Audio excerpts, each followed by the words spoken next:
This is the next segment in What is to Come. It was given to me a couple of days ago, but due to some insecurities of mine, I held it aside, wanting to know for sure that it truly was the Lord. And after many confirmations, here we are. So I'm going to go on with what he told me at that point.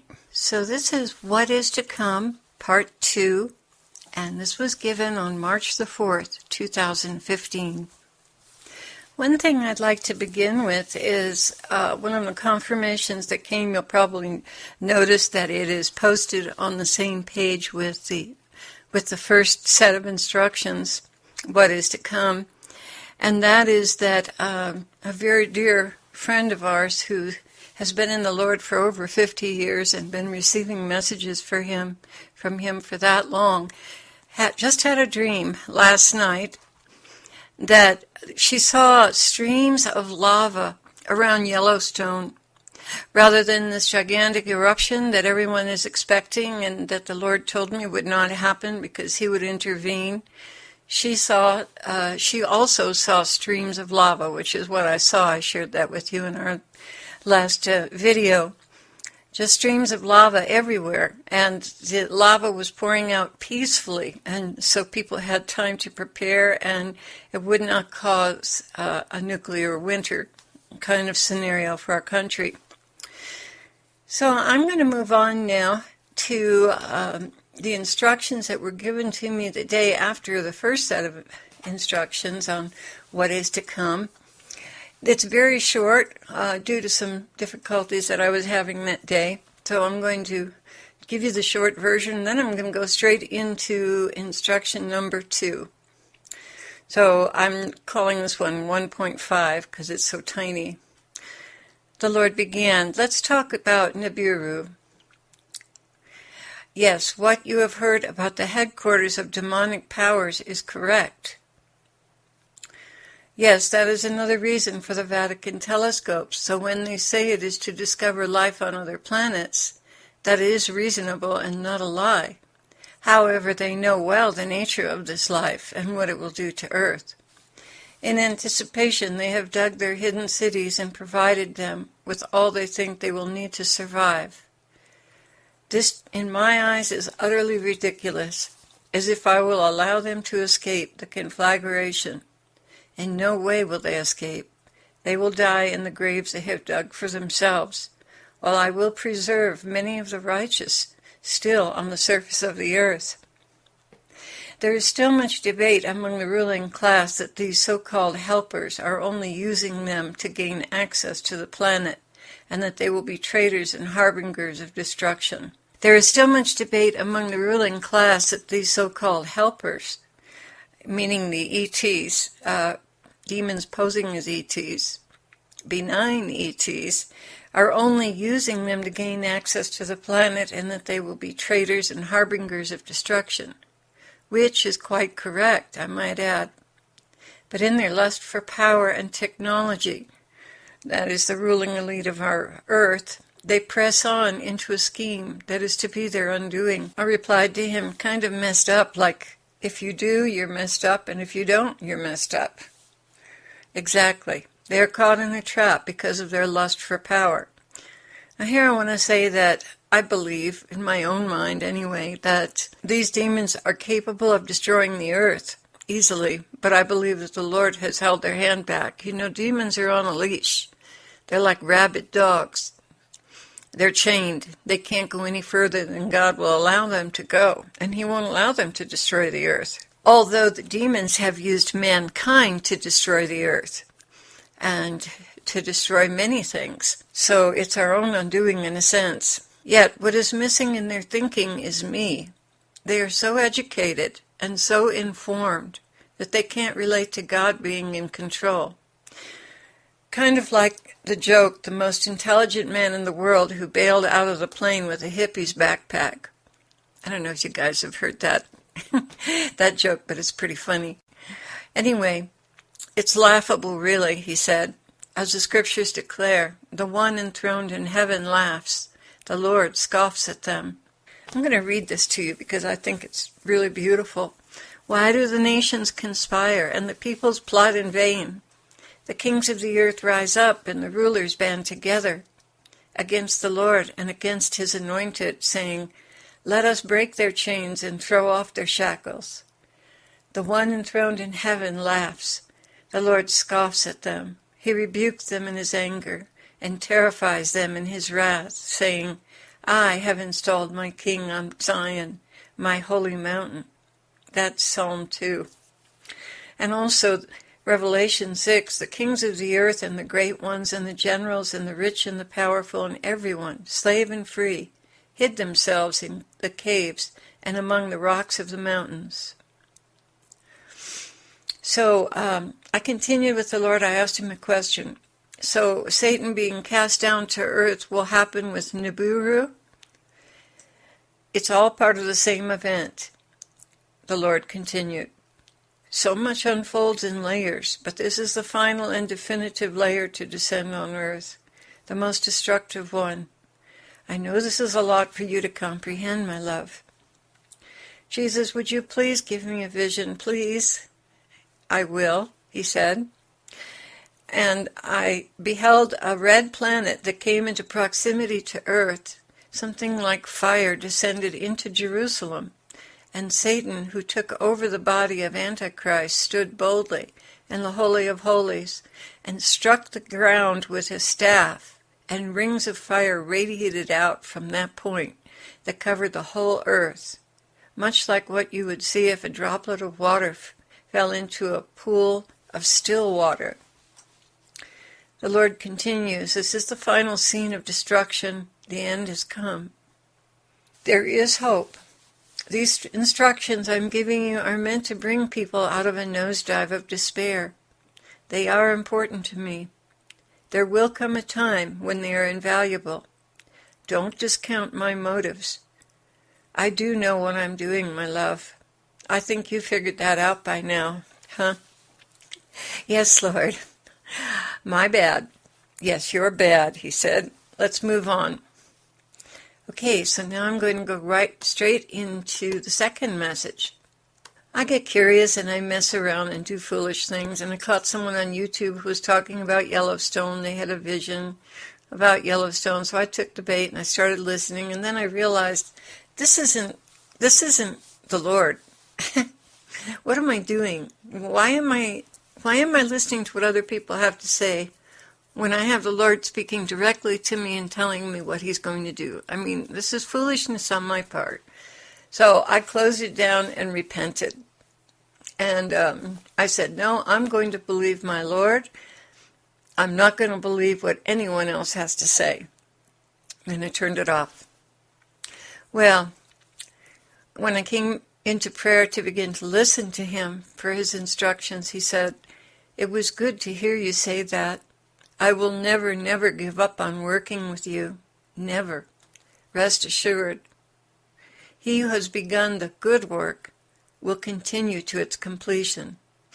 You know, I believe he said that because he was intercepting my thoughts. And my thoughts at that moment were, oh Lord, how do you put up with me? Why didn't you pick someone else for this job? Someone you could really count on and that wouldn't doubt you and wouldn't wobble like I wobble. And being compassionate and sweet and loving, and knowing that I had a little bit of fear that he would reject me because I'm not qualified for this job. He stopped for a moment and he told me that he would never give up on me. See how gentle and beautiful he is? And for all you guys out there that are wobbly like me, there's so much hope for you. He'll fill in all the blanks. Don't worry about it. Just repent and trust in his mercy and obey him. And he'll complete the good work he's begun in you. And yes, I do believe the word about Yellowstone is important to share. At this point, guys, I was thinking, am I supposed to share this or not? I was waiting to see after the second and third message if they were consistent and if this truly was the Lord. And that was our discernment, that they were consistent and this is the Lord. So that's why I posted number 1. Then the Lord began to speak again. He said, people are expecting the worst. And given the circumstances, I can say that is logical. What they are not counting on is my love for America and the mercy I will show her. Yes, among all the nations, she is one that I love, and still have great plans for. After she has been humbled completely and restored, then, again, I will use her. She's very much like my bride, and even as I exiled my people to Babylon, never did I plan on completely abandoning them. And so it is with America. Never were my plans to reduce her to nothing without the hope of future glory. She will be used by me again. One thing that truly has not dawned on the people of this country is her beginnings. Many of the founding fathers were Masons and spiritually corrupted. The entire estate of Washington, that's the District of Columbia, was laid out on pagan principles, and now these principles have come to fruition. She is reaping what she has sown. I will destroy what has been and is corrupted about her. I will restore her to the true heritage of her God, and she will once again be a force for the good in the world. Claire, when I come to rule, there will be equality and justice around the world. Never again will I allow governments to repress and denigrate a human being of any race, color, or creed. Although the knowledge of me will fill the earth, and it will be her glory, still the selfishness of man will arise to take the liberties of others for the sake of greed. I will not allow this. It will be the turning point. Greed will be the hinge from which the good will turn to evil. But until that time, he's talking about the end of the millennium, you have much beauty and peace to look forward to. The generations will flourish in an atmosphere of goodwill. The true faith that I intended for mankind will bring all into the light of my glory, and living for me will be as easy as breathing. Joy will abound within families, villages, and even cities, because the knowledge of me and my love for mankind will be readily available and openly professed. The western United States will remain for the most part intact, and from this place will the new government arise.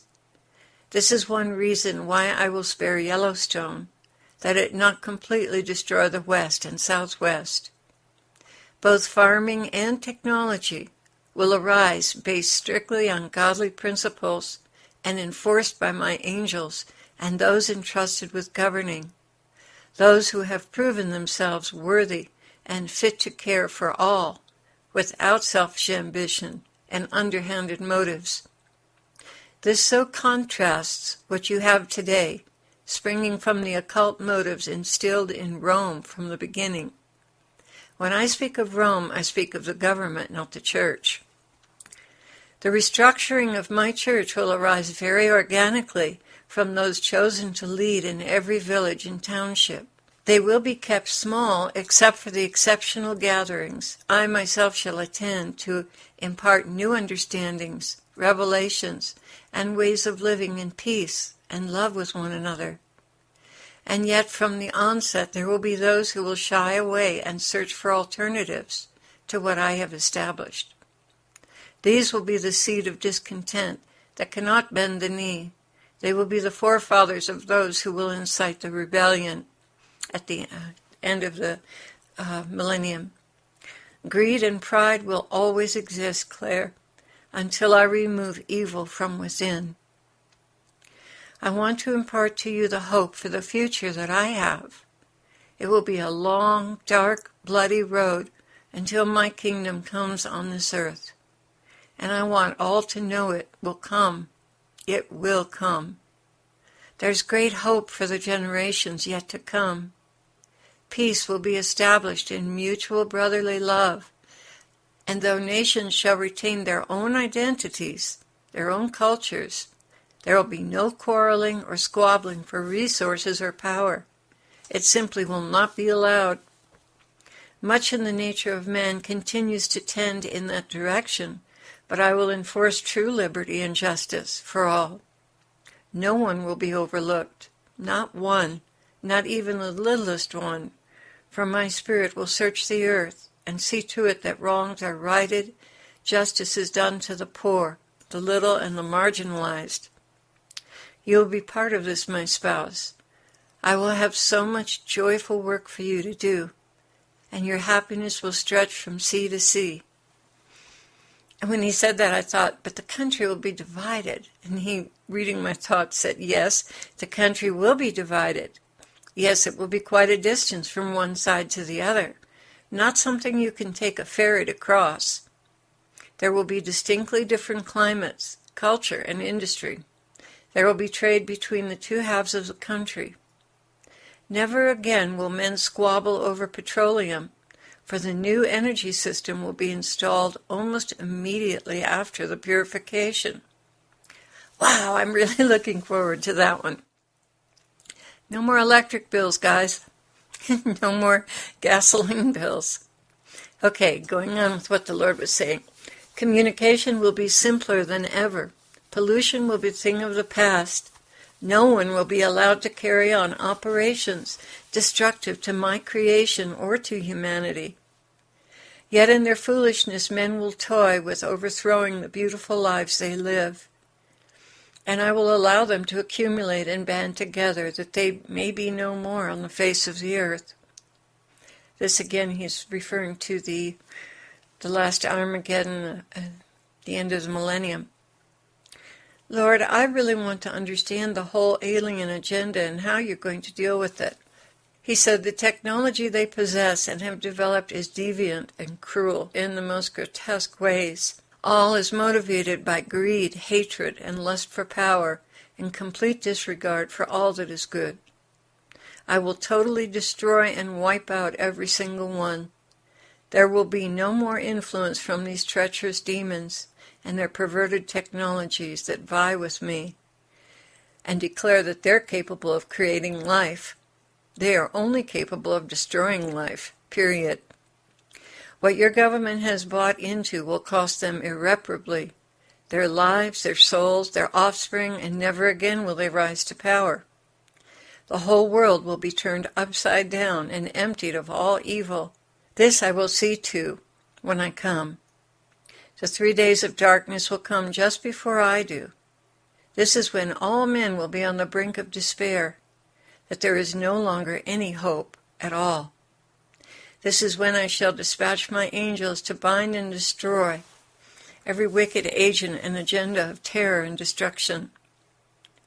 Life will be so new at the end of that period that it will seem that Eden has been restored to the whole earth, and the brightness of those days will declare my mercy and glory, and spontaneous regeneration will occur in many places on the earth. It will truly be a new dawn where wickedness reigns no more. People will look for wickedness and violence, but all will be put to rest. They will not find it. But Lord, what about adulterers, liars, and thieves, etc., that cannot enter the holy city? There will be massive attempts to rehabilitate those with twisted lives, my love. My kindness and my mercy will cleanse those who are willing, and they shall be healed. I will spare no resource to help them into a new life. But sadly, many will still hold to their old ways of doing things, and eventually be punished. I cannot allow evil men to reproduce evil in my kingdom. They will be stopped before they can corrupt those who are following what is right and good. That is, with the exception of what he allows at the very end of a millennium, and the final purification of the souls off the earth. Transportation will not be only for the rich anymore. All will have an equal right to the things needful to fulfill their own destinies. Those who have succeeded in the past and hold to my laws, they will be put in the position of raising up others who will rise to fulfill the very thing they were born to do. There will be no hindrances, no politics, no favoritism, no bribery, nothing of the sort will be allowed to exist in my kingdom. All will have their share, and what is needful for a happy life. You see, communism had these ideas as well, but because of the corrupted nature of man, it was bound to fail. Nothing of the sort can thrive, grow, and last without my law and order. Man will always tend towards selfishness, and those who are succeeding will be trampled down by others who are stronger and want to steal what they've built up. Okay, that's enough for tonight, agreed? Yes, Lord, thank you. The Lord said, thank you, my love, for listening and writing. These are important things I want to tell many to help them persevere in the darkest hours of humanity. Amen. So that's the end of the message. Thank you for listening, YouTube family. The Lord bless you and keep you. And please keep us in prayer as we do this important work for the Lord. You just wouldn't believe the opposition we've been getting. But the Lord's faithful. He overcomes everything. So thank you for your prayers.